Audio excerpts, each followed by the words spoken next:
الحمد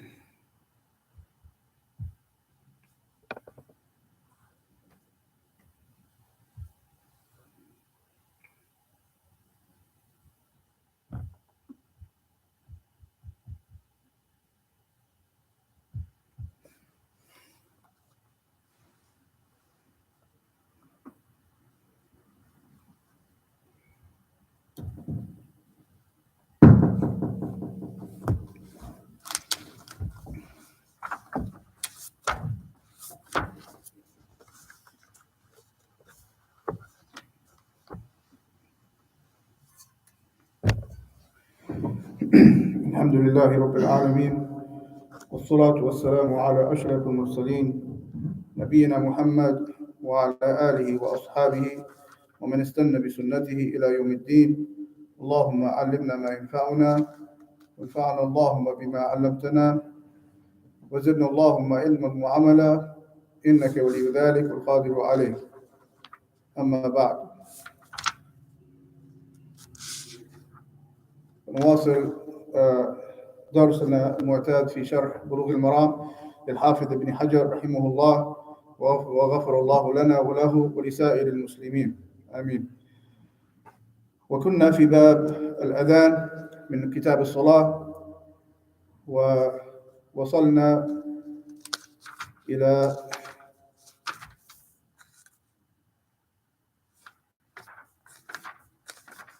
حديث جابر، حديث 80 بعد 100. وقبل ذلك نراجع ما أخذنا في الدرس الماضي. تكلمنا عن كيف تقضى الصلاة.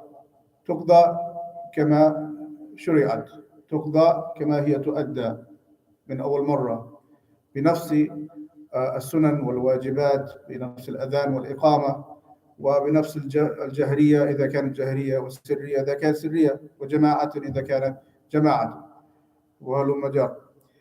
To review, last thing we took about the Adhaan was how to make up a prayer as it relates to the Adhaan. If the prayer is made up for some reason, then you make it up as it would have been done originally, with the Adhaan to begin. If there's Sunnah, you pray Sunnah before Qabliya, you make Iqama, and if it's a loud prayer, you make it loud, and so on. If it's Jama'ah, you pray Jama'ah, as the Prophet ﷺ did that in that hadith when he overslept, when he was tired. The next hadith, hadith Jabir, أن النبي صلى الله عليه وسلم أتى المزدلفة في حجة الوداع فصلى بها المغرب والعشاء بأذان واحد وإقامتين. وهذا من حديث طويل في صفة حجة النبي صلى الله عليه وسلم، حديث مشهور بحديث جابر، حديث جابر، وفيه يعني نسك الحج بأكملها. والحديث يعني يستحق أن يكون يعني منفردا في صفة الحج، وهذا جزء منه، هذا جزء من هذا الحديث المشهور. So the next hadith of Hadith Jabir, that the Prophet sallallahu alaihi wasallam in the Hajjat al-Wada', in the farewell Hajj, the only Hajj he made, when he went to Muzdalifah, meaning after he left from Arafah, إنه غادر من عرفة بعد أن غربت الشمس فلم يصلي المغرب بعد. So he left Arafah after the sunset, and the next station is Muzdalifah. Okay, and at Muzdalifah, what he did, he prayed Maghrib and Isha jam'an, ta'khiran. He prayed it at the time of Isha. Well, you know, when you're traveling, you can pray Jama, and you shorten the prayer. There are four rak'at to two. So not only he shortened, but he combined them. You can do that too, as we know. But he combined, he delayed, for wisdom, the scholars explain. So, but the point of the hadith, why is he put it in the chapter of Adhan? Because Jabir said he made the Maghrib and Isha bi Adhan wahid wa iqamatain li kullin min as-salatin. He made one Adhan before Maghrib, then made Iqama, prayed Maghrib, and then immediately Iqama, another one for Isha. This is how the Sunnah for Muzdalifah. That's what he did. وتبين في هذا الحديث أنه صلى الله عليه وسلم لما دفع من عرفة بعد أن غربت الشمس وفي طريقه نزل فبال وتوضأ أثناء الطريق وضوءا خفيفا، فقال له أسامة بن زيد وكان رديفه في السفر، فقال يا الصلاة يا رسول الله، فقال الصلاة أمامك، الصلاة أمامك يعني في مزدلفة، فلم يصلي لا في عرفة ولا أثناء الطريق حتى وصل إلى مزدلفة. وهذا أمر ظاهر فيه مصلحة أنه أراد أن يؤجل المغادرة من عرفة حتى لا يدركهم ظلمة الليل، حتى لا تدركهم ظلمة الليل قبل أن يصلوا إلى مزدلفة. وهذا فيه مشقة على الناس أن يسافروا في ظلمة الليل. أيضا إذا وقفوا أثناء الطريق وتوضأوا تأخروا وكان في ذلك مشقة أن كل منهم يجلس ويتوضأ أثناء الطريق ويحصل الماء إلى آخره. كان من السهولة المكان أن ينتظروا حتى يصلوا إلى مزدلفة، وهذا من لطف النبي صلى الله عليه وسلم ويعني رحمته للمؤمنين ومراعاته لمصالحهم، ولذلك فعل هذا. So why did the Prophet sallallahu alaihi wasallam delay to pray until Muzdalifah? It's clear when you think about it. He didn't want to pray at Arafah, Maghrib. He could have prayed Maghrib and Isha, both. Because you can pray both of the sister prayers early in the time of the first prayer or in the time of the second prayer.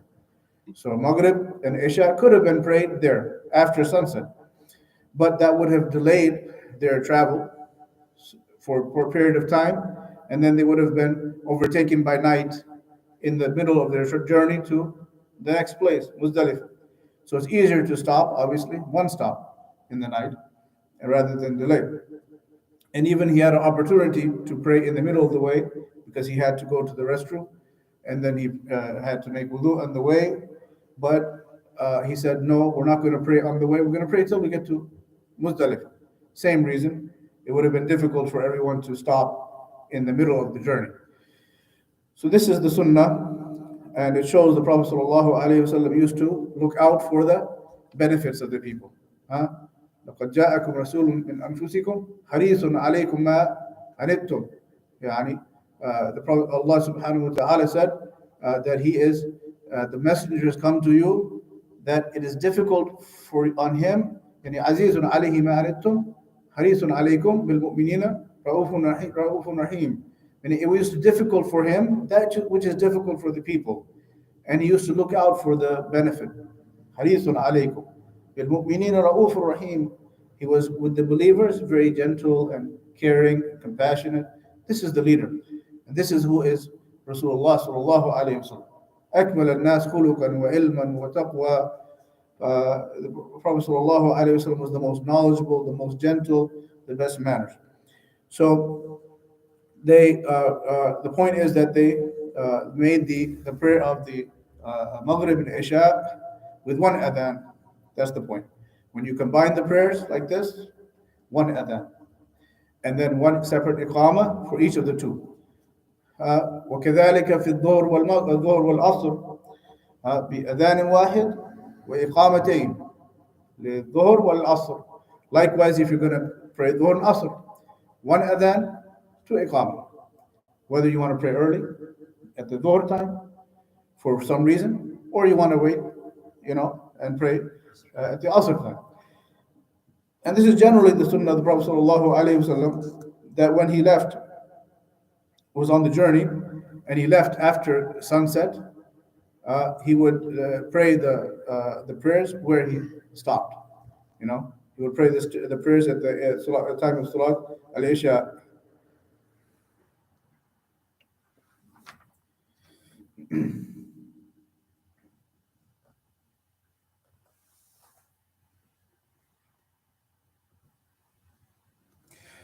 And the scholars differ what we should do. ماذا علينا لو كنا في عرفة ووصلنا إلى مزدلفة في وقت المغرب. النبي صلى الله عليه وسلم وصل في لما فات وقت المغرب ودخل وقت العشاء، وهذا ظاهر نعمل بما فعله صلى الله عليه وسلم. كيف لو وصلنا بالمغرب؟ هل نصلي المغرب في وقتها ثم نصلي العشاء في وقتها؟ الراجح عند الشيخ أنه تصلى جمعا تأجيلا أو تقديما، جمع يعني تقديم غير التأخير، لأنه وصلنا في وقت المغرب فنصلي ونرتاح بعد الصلاتين ونصلي الوتر وننام. So what if we have some transportation, like nowadays we get to Muzdalifah quickly? Uh, the Prophet ﷺ didn't get there till Isha time. They're walking on foot. What if we get there at Maghrib time? It's still Maghrib time. We left Arafah Maghrib time. We get to Muzdalifah, it's still Maghrib time. Sheikh said you should go ahead and pray, combine Maghrib and Isha at the Maghrib time. Okay? There's different opinion, but this way you can finish the prayer, pray your witr حتى لو كان في وقت المغرب، لأن الوتر يشرع صلاة الوتر بعد صلاة العشاء، ولو كنت في وقت المغرب هذا لا يضرك. Okay, once we should know that if we're going to combine Maghrib and Isha, witr can be prayed right away. Okay, you don't have to wait till after Isha time, because you prayed Isha, you prayed it early, which is fine. So likewise, you could say Naam. That's that way you could finish and go to sleep.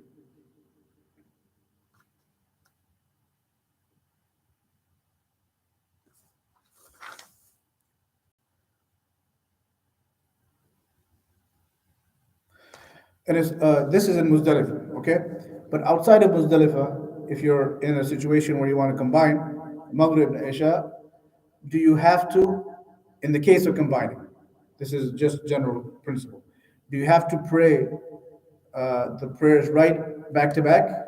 You know, بأذان واحد تريد تصلي المغرب والعشاء، لا شك أنه يكون بأذان واحد، لكن هل يلزم أن تصلي يعني بموالاة يعني وراء بعض، أو يجوز فيه فترة؟ السلام ورحمة الله. هل يجوز لك أن تصلي المغرب ثم تعمل بشيء آخر ثم تصلي العشاء في نفس الوقت قبل أن يدخل العشاء؟ يعتبر جمعا لأنه في وقت مغرب، لكن ما يكون موالاة بأن يعني يخلف صلاة مباشرة، ما يكون مباشرة. هل يجوز ذلك؟ يقول شيخ الإسلام ابن تيمية رحمه الله يرى يختار جواز ذلك. يجوز هذا أن يكون مباشرة، ويجوز بمهلة، ما دام أنك تصلي قبل أن يدخل العشاء حتى يعتبر جمعا. Okay. Now there's one issue that comes up. What if we are traveling in general, and then we want to pray, Isha and Maghrib time, combined essentially? Do you have to pray right away? Generally, that's what's going to happen. Generally, you already have wudu, you're going to pray Maghrib, and you're going to pray Isha right away. What if though something comes up and you have to pray Isha a little bit later? Okay, still in the time of Maghrib. Okay, still you're praying at Jama, but you're going to have a little gap in between. You can do that. That's the opinion of Ibn Taymiyyah, rahimahullah, and other scholars. So it doesn't have to be like, rigid, you have to pray right away. Because something may occur, you pray Maghrib, something may come up. Okay, you get busy. As long as you come back and pray Isha, on the same time period, it's fine. Still one. Yeah, still one adhan. It will still be considered jama, but two iqam. The next hadith is on the same topic.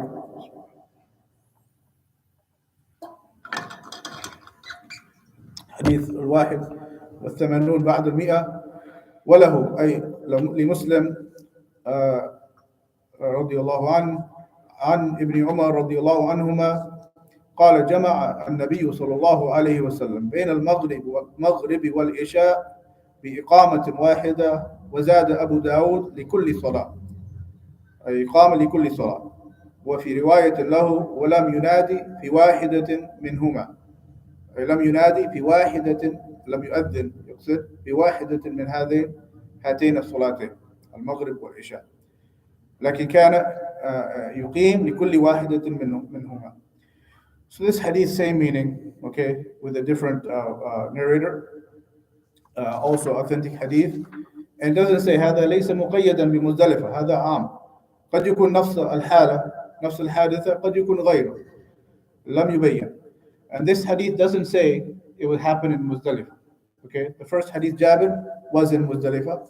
This could be another occasion, but the same thing happened.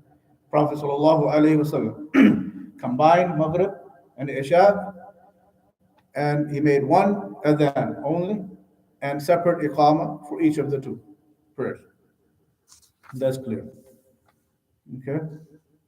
Any questions to this point? If you're traveling and you're making jama'at, like for example Maghrib and Isha, do you have to pray them both in the Maghrib time, or can you also wait and then pray them both during your You can wait in the Jam Ta'khir, it's called Jam Ta'khir. You can pray both in Isha time, okay? Or you can pray both in Maghrib time. And it doesn't have to be a special case, you can just decide to wait until Isha. You can, no, without any, it's up to your convenience. You know, that's the ease of the religion. Deen Yusr, alhamdulillah. Depending on what's flexible for your caravan people and so on, what's for you easy, you can make a jama. You don't have to make jama, but it's easier, you know. If you are generally, if you're actively traveling, you make jama. But if you're like, yeah, it's jam wa qasr. نعم القصر ذهب بعض العلماء إلى وجوب القصر في السفر، لكن الجمع باختيارك. The qasr, shortening the prayer, some scholars say wajib. في خلاف. Okay. Some scholars say sunnah muakkada, okay, that you should shorten the dhuhr, asr, isha, 4 to 2. That's clear. But when you can combine the sister prayers, dhuhr and asr, maghrib and isha, that's up to you. Okay.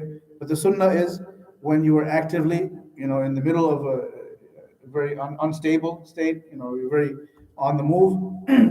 That's the sunnah is to, as Ibn Qayyim rahimahullah said, that all the events of the sunnah, when he was actively in a rush, actively moving, he would combine the two. But if you're settled, like you're in a hotel, you know, or something, you're still traveling, you're still away from home, but you're like settled in a hotel or something, you can pray each one at its time. But it's up to you. Still short, that's for sure. For sure. And the traveling, you know, we talked about before, السفر يعني بما هو المعتاد يعني in the القوم. The safar is that which is generally known as safar amongst the locale where you are, and that's a big topic. Inshallah, that's not the point of it today. The next hadith. Any other questions on the combining and the adhan related? طيب.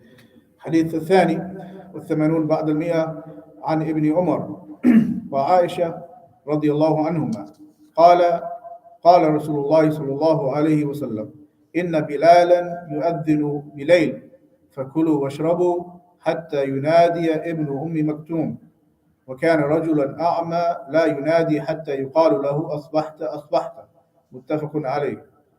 Next hadith, we took this before, the adhan of Bilal. Bilal, you know, he's one of the muaddin of the Medina, and in Fajr he made the adhan al-awwal, okay? وابن أم مكتوم أذن الثاني. Ibn Maktoum, he made the second adhan. Bilal, and this is easy to remember when you see the hadith, يعني بلال يؤذن بليل. بلال يؤذن بليل. يعني اللام والباء واللام بالكلمتين، فيذكرك بالمعنى. So Bilal يؤذن بليل. It sounds appropriate that he would make that. What does it mean بليل? يعني قبل طلوع الفجر الصادق, meaning right at the end of the night. Bilal will make adhan. Uh, so the Prophet sallallahu alayhi wasallam said لا في حديث آخر لا يغرنك بلال أذان بلال لأنه يؤذن بالليل. He said, do not be deceived by the adhan of Bilal. Okay?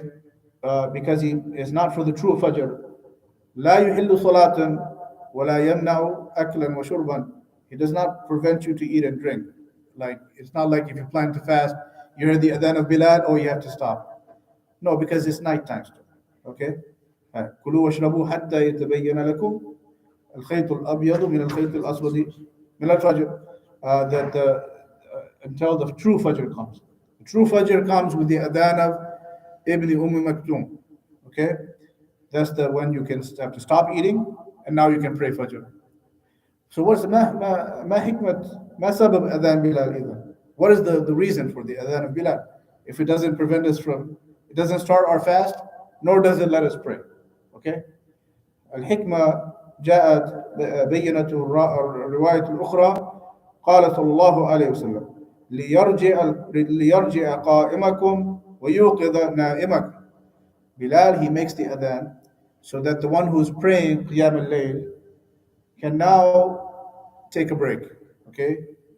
لأن يرتاح نوعا ما ليقوم لصلاة الفجر الفريضة نشيطا, so that he can take a little rest, so that he's not too tired out to pray Salat al-Fajr. Okay? The hikmah azima. So this adhan is telling, okay, Fajr is coming. It's only like a half an hour. Okay, between adhan of Bilal or less. Adhan of Bilal to adhan of Fajr is like half an hour. Just take a little break so that you can recuperate, rest your limbs and your mind to get up for Fajr properly. Okay? If you've been praying. What if you're not praying? Then it has additional benefit to wake you up to get ready for Fajr. Okay? Because sometimes you may have to take a bath. You may need to, get this cobwebs out, they say. So get ready for Fajr. You may need that little time to get to masjid on time. Or if you want to fast, then you have to now get ready for suhoor. So Bilal's adhan has three purposes. Okay? One, to let the one who's praying qiyam to take a break. Number two, the one who's sleeping to wake up, either for qiyam or yata'ahab li salat al-fajr, or to get ready for salat al-fajr or pray qiyam. He has time still if he was asleep. لذلك قال بعض أهل العلم أنه شرع يعني القول الصلاة خير من النوم في الأذان الأول أذان بلال خلافا للمشهور. المشهور أنه يقال في أذان الثاني أذان الفجر، لكن المعنى يؤيد أن يكون في الأذان الأول، لأن الناس نائمين في الليل، الناس نائمون في الليل، فيقال لهم الصلاة خير من النوم، يستيقظوا. أما وقت الفجر فهم قيام قائمون، قد استيقظوا من الأذان الأول، فليس هناك فائدة من القول بأن الصلاة خير من النوم، هم يعني قائمون أصلا. So here we mentioned this earlier that the adhan of Bilal is to wake up also the one who's sleeping, so that he can either pray qiyam or he can get ready for Fajr, and also so he can make suhoor. Now, make suhoor if he wants to fast that day. Now, Yeah. After the open Makkah, and were they doing also two adhan there or just one? that's a good question. I mean, that's a good question. I don't have the narration. I know that the muaddin of Mecca was Abu Mahdura, the one we mentioned earlier. Was there another one? Maybe he made both in Mecca. Maybe. I don't know of any the other one. I'll check, inshallah, if there was another one in Mecca. Some scholars even said, anyways, that's there could be either one muaddin did both, all the adhan there, or yani. So they were still doing two adhan. Yeah, this is what my scholars say, that there should be two adhan wherever you are. Because Qiyam al-Layl fi kulli makanin was adhan. Because people who want to pray Qiyam or fast Nawafil, yani is anywhere. It's not just for Ramadan, you know. Suhoor is not just Ramadan. So there's a benefit to have someone wake you up for Suhoor, even other months, wherever you are. And now, with especially us in the West, Mm. where the Azan is just within the masjid, Yes, yes. will you? Is there anything that legislate? Okay, we can just do one Azan instead of making two, since you are really not waking up anybody. Now waking up, yeah. I mean, If the purpose of the first Azan is to wake people up, yeah, here we're limited. Yeah, we're limited from that aspect. The question is, would we make the second adhan if we're making it inside the masjid, where we're not waking anyone up? Yeah, that's a good question. But yeah, I mean, it's just like when it comes to نحافظ على السنن, من باب الحفظ على السنن حتى لا تنسى, so that we remember these sunnah. It may come a time we have to practice them, really. So it's just like, for example, putting the fingers in the. This is for the purpose of making the voice louder. We have the microphone, turning side to side. The microphone is there, so we don't doesn't have the same benefits, but we do it because these are to remember, the wisdoms, also to teach our children. May come a time we have to apply these things. But wherever we are able to, it's a good point, wherever we're able to make the adhan outside the masjid, هذا هو الأصل. الأذان شرع لخارج المسجد، الإقامة لداخل المسجد، لأن الناس حضروا، فقط يحتاجون إلى تنبيه لأن يقوموا وهم حاضرون للإقامة، فلذلك الإقامة تكون في داخل المسجد. والأذان للبعيد, no doubt that the adhan should be outside the masjid. If we're able to, some places it's not allowed. So, so the adhan, the first and second, should be outside. In Fajr, there's only two adhan in Fajr, rest only one. And the Iqama is inside, so that the people who are reading Quran or whatever, tell them now it's time to come and join the lineup. Now it's time to line up. They're already here, so there's no point to make Iqama outside. Okay.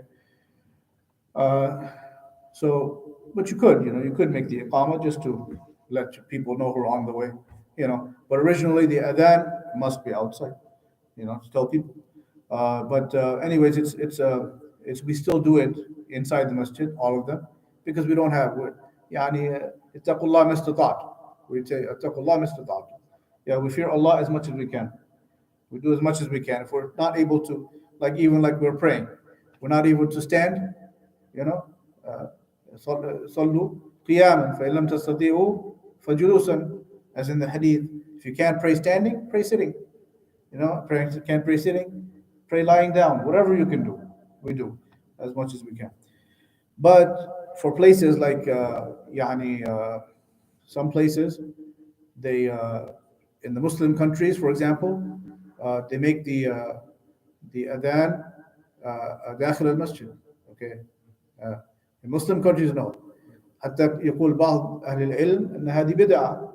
Some scholars say it's bid'ah, because the Prophet ﷺ, when he was able, he made the adhan outside. It's to call the people. It's not supposed to be in the masjid. Okay? And this brings us to an issue that someone.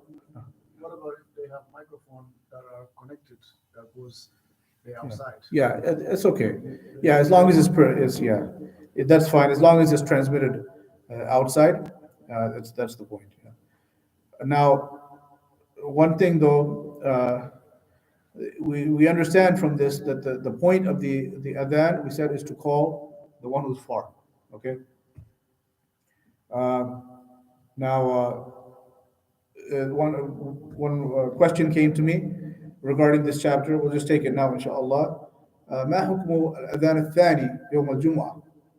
يوم الجمعة, we know that at the time of the Prophet sallallahu alaihi wasallam and Abu Bakr and Umar, there was only one adhan. Okay, and there's adhan Jumu'ah is when the Imam comes just on the minbar. When he goes on the minbar, if he adhan, yajlis, he sits down, there's adhan, muaddin makes adhan. And then he makes the khutbah, and then there's the iqama, and then we pray. Now, Uthman radiallahu anhu, Khalifa to Rashid, the third Khalifa, he brought a second adhan in the day of Jumu'ah.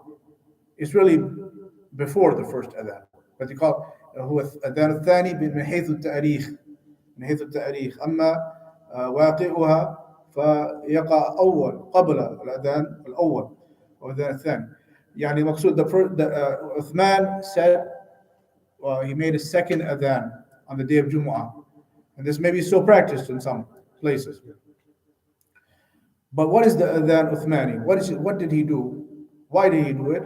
للمصلحة.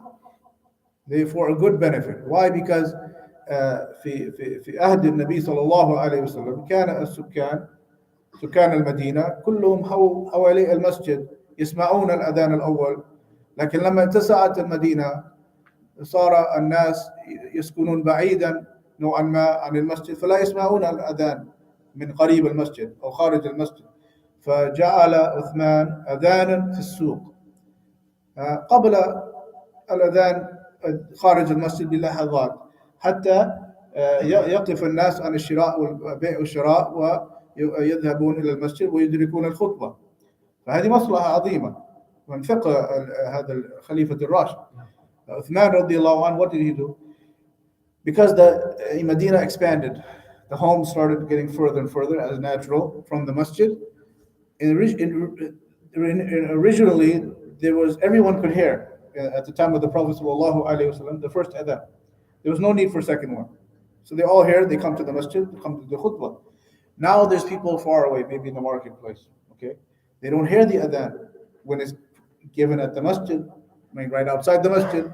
So Uthman said it's a benefit to have another adhan in the marketplace to get attention of these people that because they didn't have the watches and exact calendar prayer schedule, they were going by the adhan. So for this second adhan was just a few moments, enough time for them to walk to the masjid and get the khutbah, okay, before the imam stands up. That's the purpose. It's like a microphone, essentially. It's like a microphone. Nowadays, if you put a microphone outside the masjid in a Muslim country, even if you're giving adhan in the masjid, if you put the microphone out, it's going to reach the marketplace, right? So there's really no purpose for this second adhan now. It's being broadcast on a microphone. So they didn't have microphone, that's why he made a second adhan. And this could be done even if you have a big masjid, without a microphone. Sometimes in the past, they didn't have microphones. Even if it was a big masjid, to let everyone know, they would make two adhan, just for the voice to be cast. If you can do that with one adhan, هذا هو الأصل. That's the origin. So what happens nowadays, sometimes they make both adhan right in the masjid, okay, and they're in the same place, reaching the same area. This is double, is redundant. It's no benefit, right? You're already reaching the people with the first adhan, like we do in these masajid here. So that should not be done. Okay.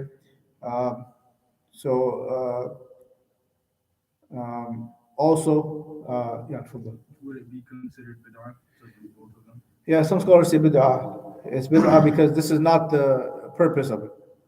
What Uthman radiallahu anh did had a purpose. كان من المصالح المرسل. It was from the great benefit for the people, and it served the benefit to people to get information, get the news. But otherwise, to do it without that benefit, then khilaf sunnah. The Prophet sallallahu alaihi wasallam would not have done that. Yeah. But still in villages where houses are far from the masjid, it's not like us here. Yeah.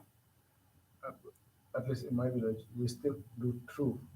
Yeah. But they do the first one to let people know the time of Jummah is approaching. Yeah. So people get ready to come. And between that first azan to when the Imam comes, it's like there is 30 minutes in between Mm. just to get people ready. Yeah, I guess, yeah, if it's reaching the people. Yeah, Mm. Yeah, maybe yeah, if it's reaching the people. growing up because there's people are in the farms. Mhm. Then when they hear the first azan, Yeah, and they say, okay, it's time, and they leave everything. Then they go and take a shower, yeah, get ready. But there is 30 minutes in between. yeah. And It's okay. It's better if they do it out there, like Uthman did, to do make the first adhan, a different location. You know, that's the point. Should be in maybe a different location closer to the people, you know, that need to come. Then it's like exactly what Uthman did. You know what I mean? Yeah. But if they do it, with that intention, inshallah, it's not bid'ah. But if they want to do it like Uthman did, they should make the first adhan, yani closer to the people.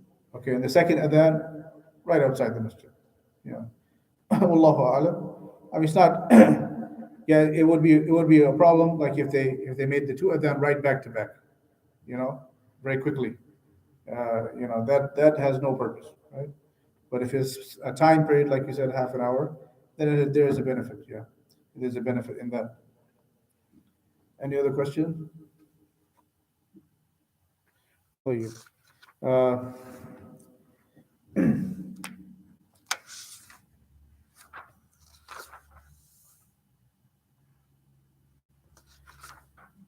من فوائد هذا الحديث أن ابن أم مكتوم كان رجلا أعمى، ففيه جواز أذان الأعمى، يعني بقيد أو بشرط أن يكون عنده معرفة بالوقت، إما بنفسه أو بغيره، يكون عنده من ينبهه بدخول الوقت.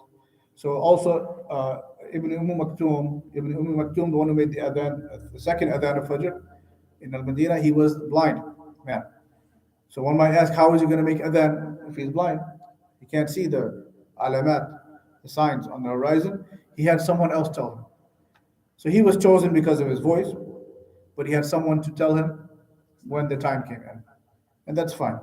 As long as he can has someone to assist him, that can be done. Nowadays, like we're making one adhan, Mm. Salatul Fajr, Mm. and the microphone only inside. Mm. Is it better to mention Salatul Khair min al-Nawm in the adhan? نعم is better. لأن حتى يعني نحافظ على السنة. لأن في خلاف كثير من العلماء، يعني في ساعة إن شاء الله ما يقال بدعة لو يقال بالأذان الثاني، هذا قول معروف ويرجحه كثير من أهل العلم، فيقال لهذا في هذا أو لهذا، ما يضر إن شاء الله. Yeah, and you can make the adhan, like I said, the second adhan is not a must. The first, the adhan at night, like in this masjid or masajid here, people come for Fajr. They don't come before Fajr to hear the first adhan. They're at home and they can't reach them with the first adhan. So you just make one adhan, okay? And here the question was, should you say as-salatu khayrun min an-nawm in that one adhan, although it's the second adhan? It's fine. You can do that, and that's the opinion, rather, of many scholars. Okay, I mentioned one opinion, but this is the opinion that has also evidences. So, fi sa'a, there's no problem. You want to make say salatul khayrun min al-nawm in the second adhan, that's fine. That's fine.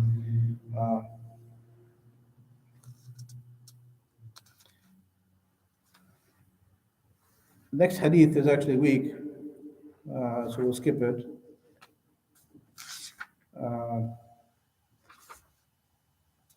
وندخل في الحديث الثاني، لعلنا نكمل الكلام عليه في درس قادم.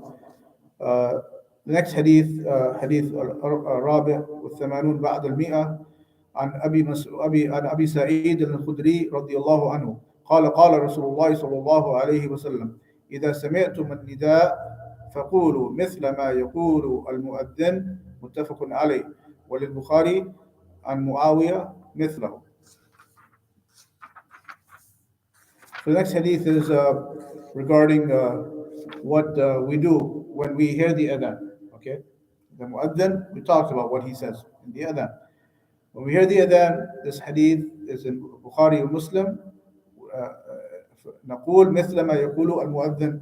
We say like the مؤذن says, except في الحيلتين الحيعلتين نقول لا حول ولا قوة إلا بالله. هذا يستثنى. Except in حي على الصلاة حي على الفلاح, we say لا حول ولا قوة إلا بالله. لا حول ولا قوة إلا بالله. Otherwise we say exactly like the مؤذن. Okay, that's the origin. وفي هذا فائدة وحكمة عظيمة وفضل الله على العباد. This is the great wisdom. Okay, and we notice this in the legislation that Allah doesn't deprive anyone from sharing in the reward. Okay, it's not just the imam can do. Okay, no, it's not just the muaddin who has opportunity to reward. It's a great reward. Adhaan is a great reward. You know in the hadith أن المؤذنون يعني أعلى الناس أطول الناس أعناقا يوم القيامة لأنهم يرفعون كلمة الإخلاص, يرفعون الشهادة وذكر الله بالإعلان, فالجزاء من جنس العمل, فإن الله يرفعهم بأعناقهم أطول من جميع الناس لأنهم رفعوا ذكر الله في الدنيا. So the reward according to the action. The mu'adhin, as in the hadith, Allah will bring them with the longest necks on the day of judgment. You know, they'll be tall. Okay. Why? Because the reward according to their action. They raised up the remembrance of Allah with the loud voice. So they raised the remembrance of Allah. So Allah raised them on the day of judgment. Okay. This is a great reward. And also everyone that hears their adhan, yashhad lahu yawm al-qiyamah.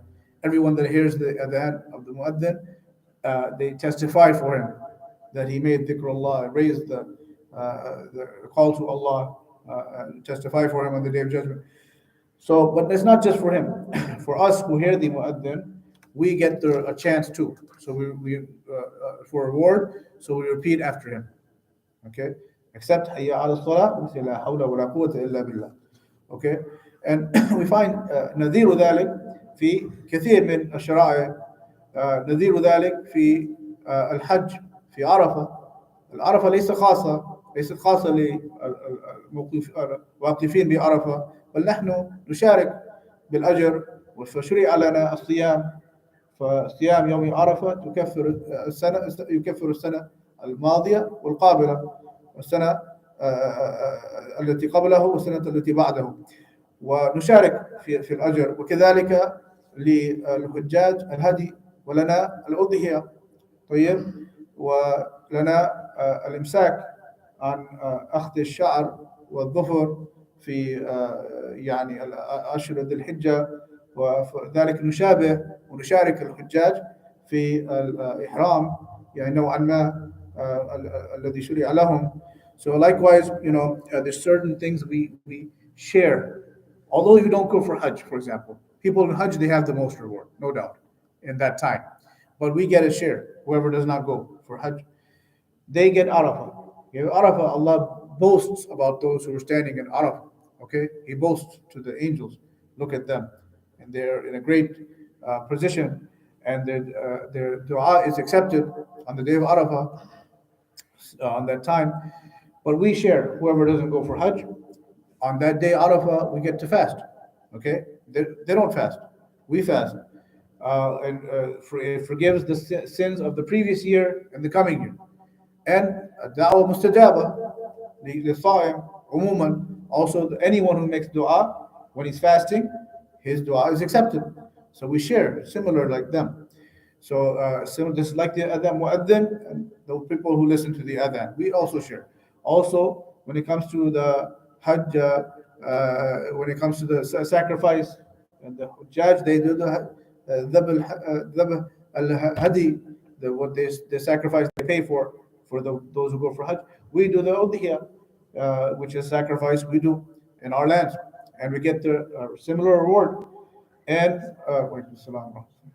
also for likewise the people in ihram, they don't cut their hair, okay, or trim their nails or the like while they're in the ihram, okay, before during the Hajj period. We likewise, if we're going to sacrifice from the 10 days of Dhul Hijjah, we're not supposed to take from our hair, cut our nails Okay, and in that is a great reward. So there's similarities and opportunities across the board, and this is from the hikmah to shari subhanahu wa ta'ala. This is from the great wisdom of Allah that He gave this opportunity for everyone to share in the worship. آه، لعلنا نقف هنا ونواصل الحديث أو الكلام في هذا الحديث في الدرس القادم إن كان في العمر بقية، ووفق الله الجميع وجزاكم الله خيرا، وصلى الله وسلم وبارك على نبينا محمد وعلى آله وأصحابه أجمعين. The time for Isha has come in, so we'll stop here inshallah, and وإياكم, and we'll continue inshallah this topic next class, if Allah grants us life.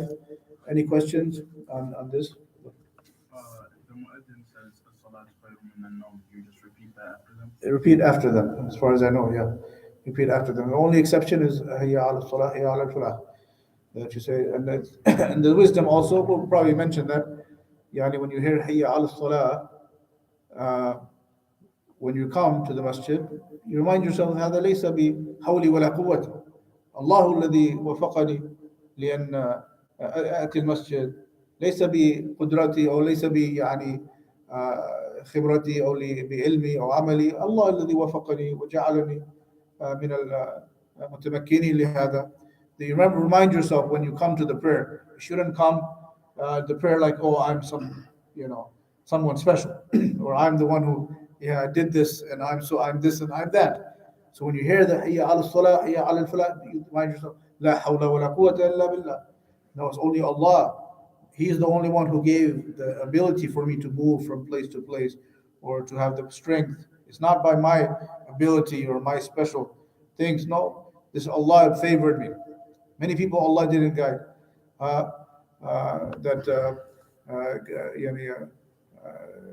Allah, Alhamdulillah الذي هدانا لهذا وما كنا لنهتدي لولا أن هدانا الله, as the people of Jannah will say. Praises to Allah who guided us to this.